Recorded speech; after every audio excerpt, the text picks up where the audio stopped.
She handed me the papers. I was holding a glass of iced tea I hadn't even taken a sip from yet. That's the detail that sticks with me. Not the words she said, not the look on her face, the ice. I remember watching it shift inside the glass when my hand went still and thinking, for one completely disconnected second, that I should put it down before I dropped it. I set it on the kitchen counter very carefully. Then I looked at my wife of 26 years standing across from me in our kitchen, in the house I'd built with money from 12-hour days and knees that still ached on cold mornings. And I listened to what she was saying. She wanted out. She had someone else. And she needed me to sign.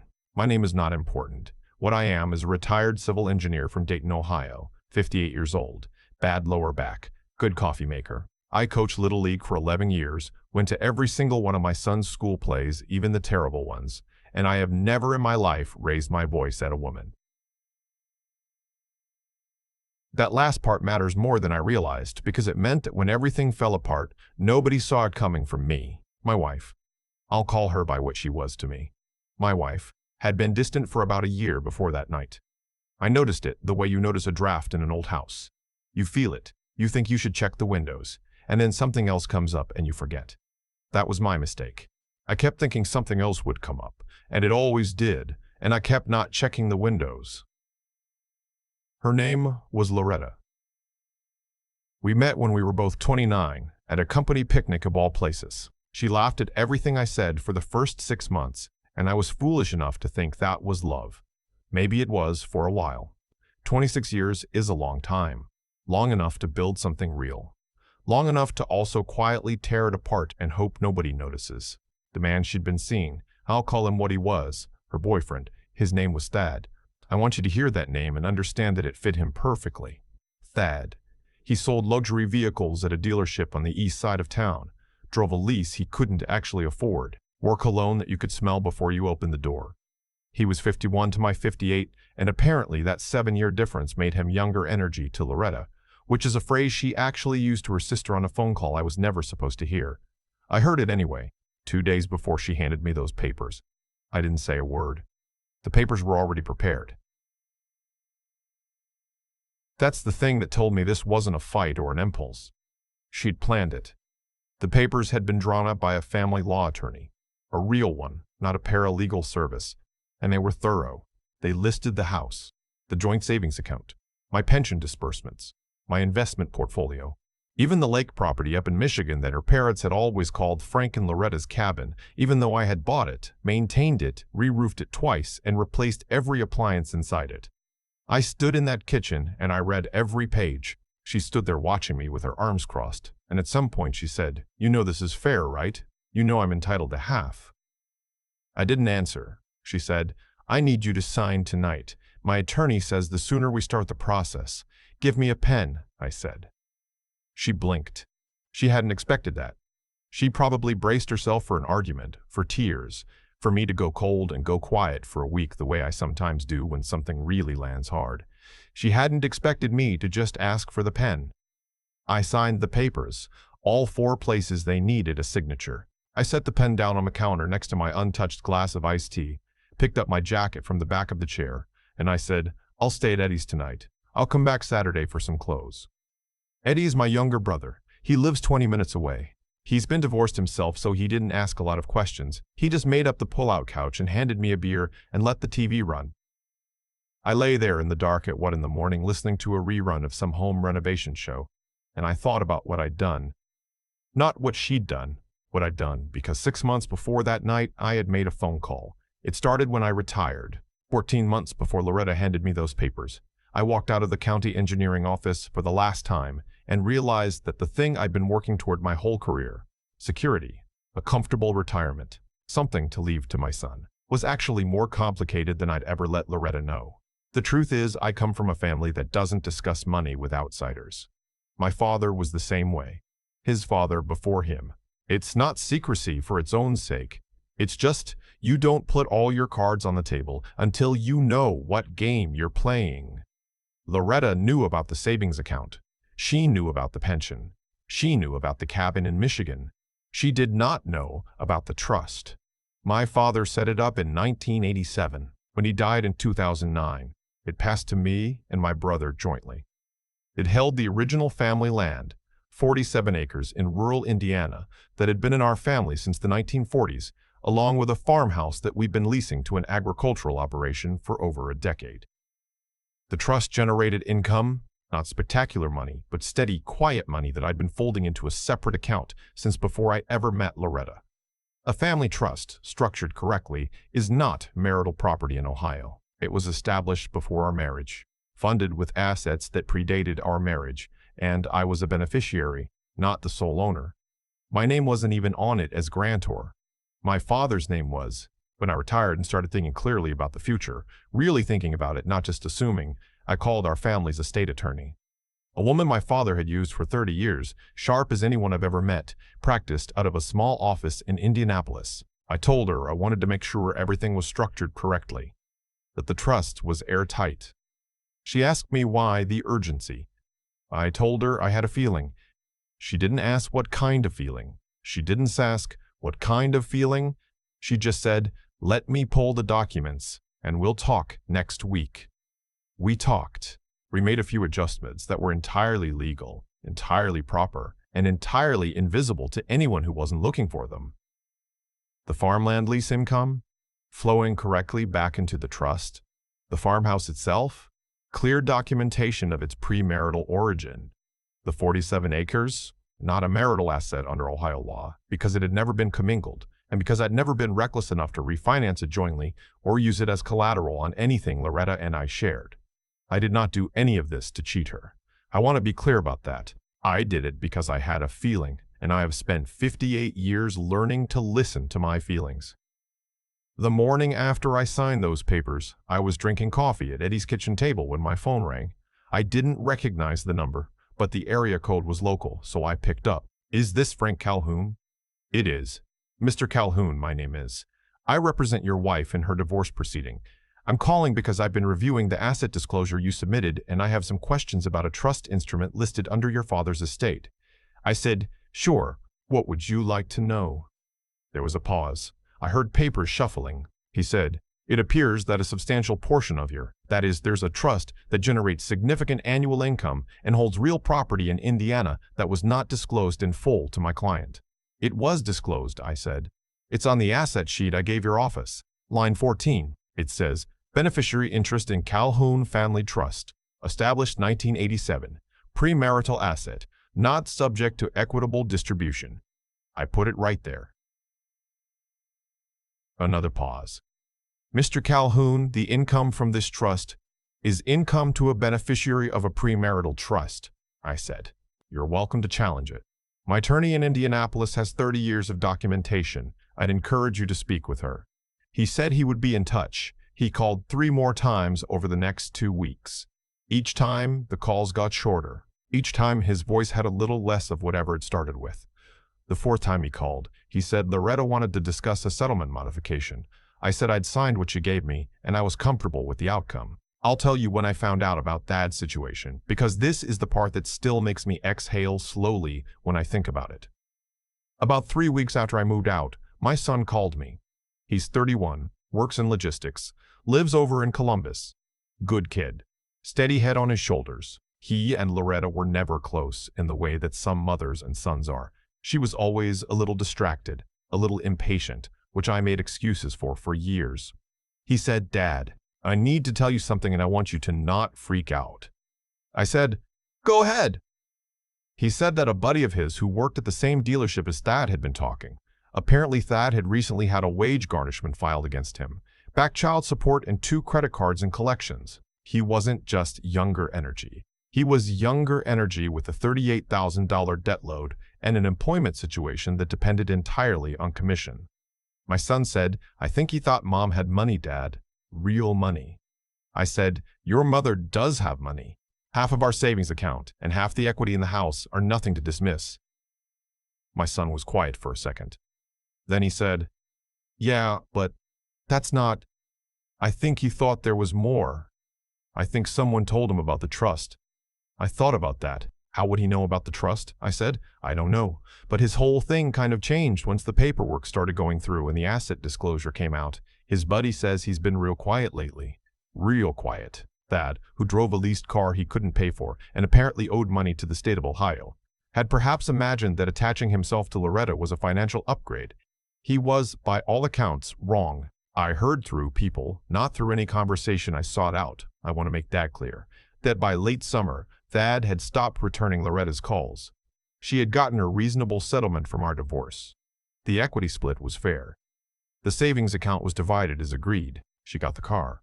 She did not get the pension beyond what the law required. She did not get the Michigan cabin because I had documentation showing it was purchased with funds from before our marriage and with a personal loan I'd taken out in my name alone. And she got nothing from the trust because there was nothing to get. Reasonable. Clean. Exactly what she'd asked for when she handed me those papers with the confidence of someone who thought she'd already won.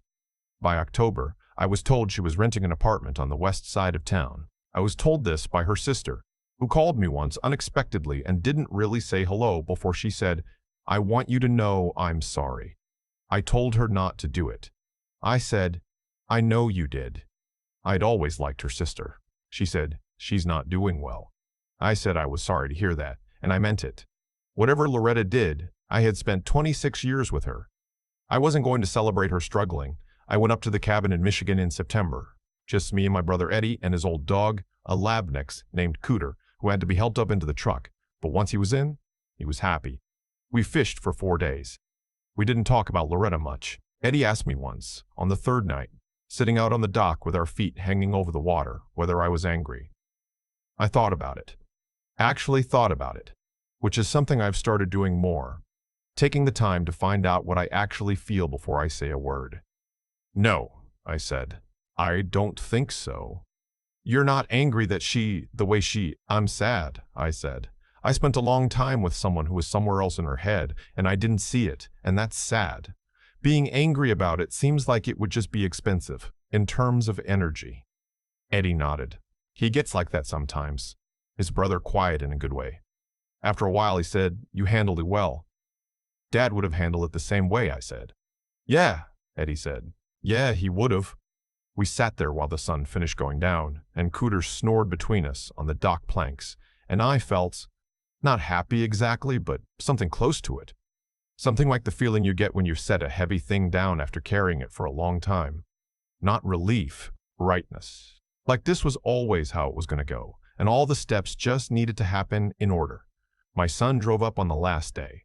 He brought his girlfriend, a nurse named Audrey, who grew up in Michigan and has an opinion about every lake in the state. She is loud in the best possible way, and she made fun of my fishing technique in a manner that I found completely fair. We had steaks on the grill and sat out until it was full dark, and the stars over the water were the kind you don't see in the city. My son sat next to me at the end of the night, and he said, "You good, Dad?" "Yeah," I said. "I'm good. You seem good." "I am." He nodded.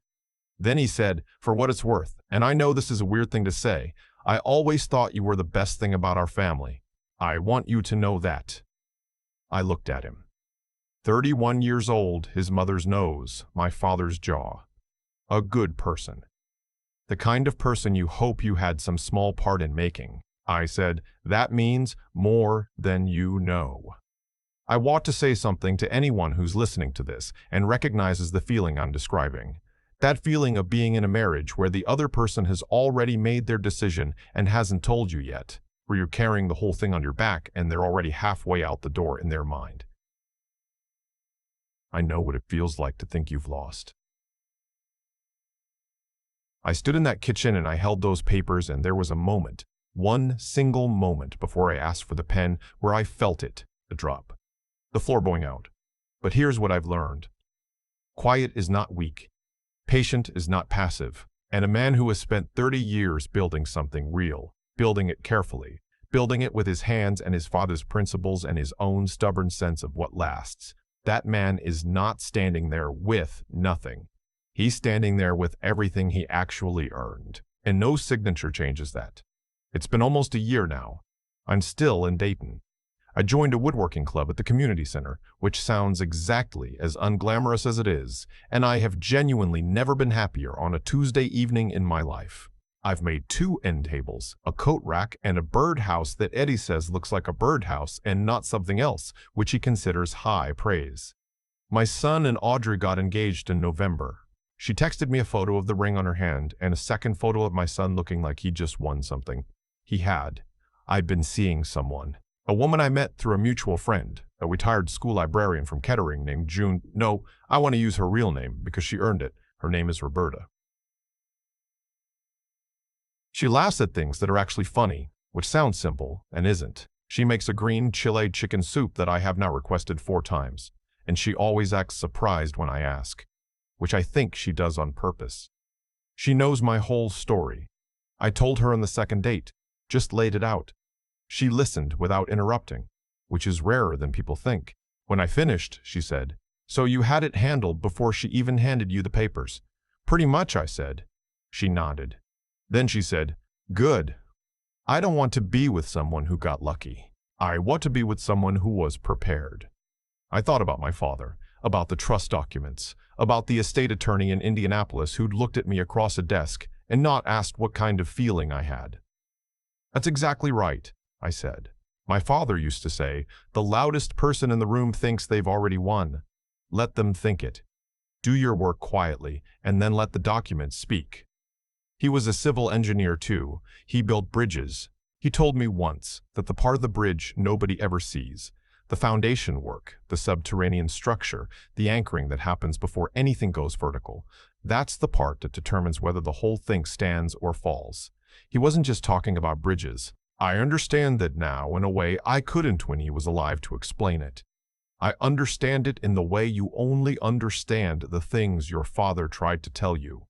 Too late to thank him, but just in time to use it. I used it, and I'm still standing. I've had a lot of time to sit with what happened. Not to replay it obsessively, not to build a case against anyone, just to actually look at it clearly and ask myself what it all meant. Here's what I keep coming back to. Loretta made her choices. Every single one of them was hers. I'm not going to stand here and pretend she was a villain, because I don't think the world works that cleanly. She was a person who wanted something she thought was missing, and she went after it in the worst possible way, and the consequences that followed were the direct result of that. Not punishment from some outside force, just reality catching up. That's how it works.